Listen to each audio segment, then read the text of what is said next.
America అధ్యక్షుడిగా రెండోసారి ఎన్నికైనటువంటి డొనాల్డ్ ట్రంప్ ఎవరినో టార్గెట్ చేస్తున్నట్లు కనిపిస్తూనే ప్రధానంగా భారత్నే టార్గెట్ చేస్తూ ఉన్నట్లు చాలా క్లియర్గా కనిపిస్తూ ఉంది.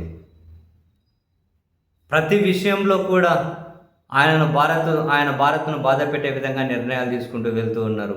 కానీ మాటలు మాత్రం భారత్ మాకు నిజమైన స్నేహితుడు, మోదీ నా గొప్ప ఫ్రెండు, భారత్ గొప్ప దేశం, భారత్ అతిపెద్ద ప్రజాస్వామ్య దేశం, మాటలు ఇవి చెబుతూ పోతున్నారు. చేతల్లో భారత్ని ఎంత తీవ్రంగా ఇబ్బంది పెట్టాలో ఆ విధంగా ఇబ్బంది పెడుతూ పోతూ ఉన్నారు. ఫస్ట్ ఏమన్నారు, అమెరికాతో భారత్ వాణిజ్య ఒప్పందం బాగాలేదు, భారత్ ప్రవర్తన బాగలేదని 25% సుంకాలు విధించారు.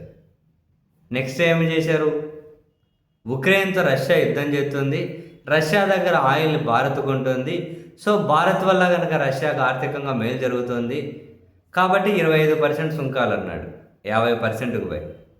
తర్వాత ఇప్పుడు ఏం చేశాడు, ఇరాన్తో వాణిజ్యం ఉన్న టాప్ 5 దేశాల్లో భారత్ ఒకటి. ఇంతకుముందు క్రూడ్ ఆయిల్ కానీ తెచ్చుకుంటూ ఉండేవి, చాలా ప్రయోజనం ఉంటూ ఉండే. వీళ్ళు 2019లో పెట్టిన ఆంక్షల వల్ల మళ్ళీ ఈ మహానుభావుడే అప్పుడు పెట్టిన ఆంక్షల వల్ల అది పూర్తిగా ఆగిపోయింది. అయినా కూడా ఇప్పటికీ ఇరాన్తో వాణిజ్యం నిలిపే టాప్ 5 దేశాల్లో భారత్ ఒకటి. ఇప్పుడు ఇరాన్తో వాణిజ్యం చేస్తున్నారు కాబట్టి మళ్ళీ 25% సుంకాలు విధిస్తున్నామని చెప్పి తాజా నిర్ణయం. అంటే ఇప్పుడు భారత్ మీద అమెరికా విధించిన సుంకాలు 75%. ప్రపంచంలో ఏ మిత్రుడు అంటూనే ఎవరి మీద ఇంత విధించాలి. ఇప్పటికే భారత్ని చాలా ఇబ్బంది పాలు చేస్తూ ఉన్నారు. అయినా మనం ఎక్కడా తగ్గట్లే, బట్ కొన్ని దగ్గరలో తప్పట్లేదు అనుకున్నారేమో. రష్యా నుంచి కొన్ని ఆయిల్ చాలా వరకు తగ్గించేసుకున్నారు, కొన్ని తగ్గించుకున్న పూర్తిగా ఆపేసి ఏం చేయాలి, ఇరాన్ నుంచి ఆపేశారు. వాస్తవానికి భారత్కి ఇబ్బందికరమే ఆర్థికంగా. ఇప్పుడు రష్యా నుంచి ఆపేసి అమెరికా ఎవరి దగ్గర నుంచి వాళ్ళ దగ్గర కొనాలా? మనది సావరెన్ కదా, స్వేచ్ఛాయుతమైన దేశం, సార్వభౌమత్వ దేశం మనది. ఇక్కడ అన్నిటికంటే మించి ఇంకోటి ఏందనుకున్నారు,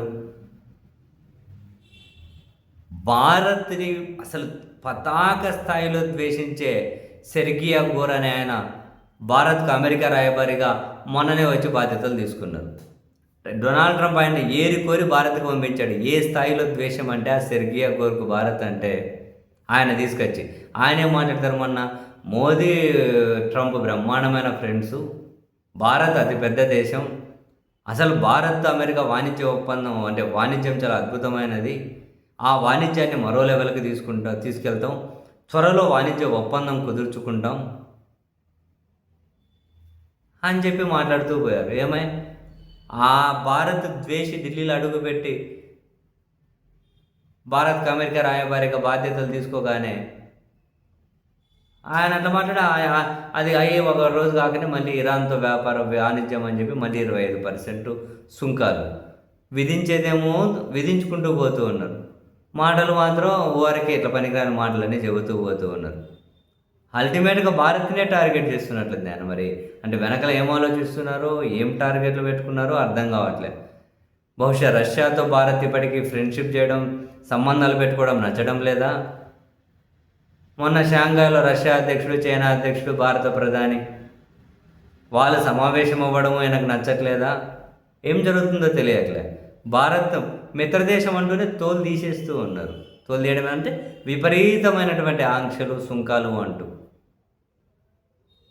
ఇరాన్తో బాగా బ్రహ్మాండమైన వాణిజ్య బంధాలు ఉండే, వీళ్ళ ఆంక్షల వల్ల తగ్గుతూ వచ్చిపోయాయి. ఇరాన్తో మనం దిగుమతి చేసుకునే దానికన్నా మనం ఎగుమతి చేసుకునే వాణిజ్యమే ఎక్కువ. మనం ఎగుమతి చేసే వాణిజ్యమే ఎక్కువ. ఆ నుంచి దిగుమతి చేసుకునే దానికంటే మనం ఎగుమతి చేసేది కూడా ఎక్కువనే ఇరాన్కి. ఇప్పుడు అన్నిటి మీద ఇంపాక్టే కదా. ఇప్పుడు దీని నుంచి తగ్గించుకోవాలేమో, లేకుంటే అమెరికన్ మార్కెట్తో, అమెరికన్ కంపెనీలతో యాక్సెస్ పోతుందేమో. ఏందా స్వామి గోల్ అసలు నిజంగా సీరియస్లీ. ఒక సార్వభౌమత్వ దేశం ఏం చేయాలో కూడా వీళ్ళే చెబితే ఇంకేం మాట్లాడుకుంటాం మనం? అరే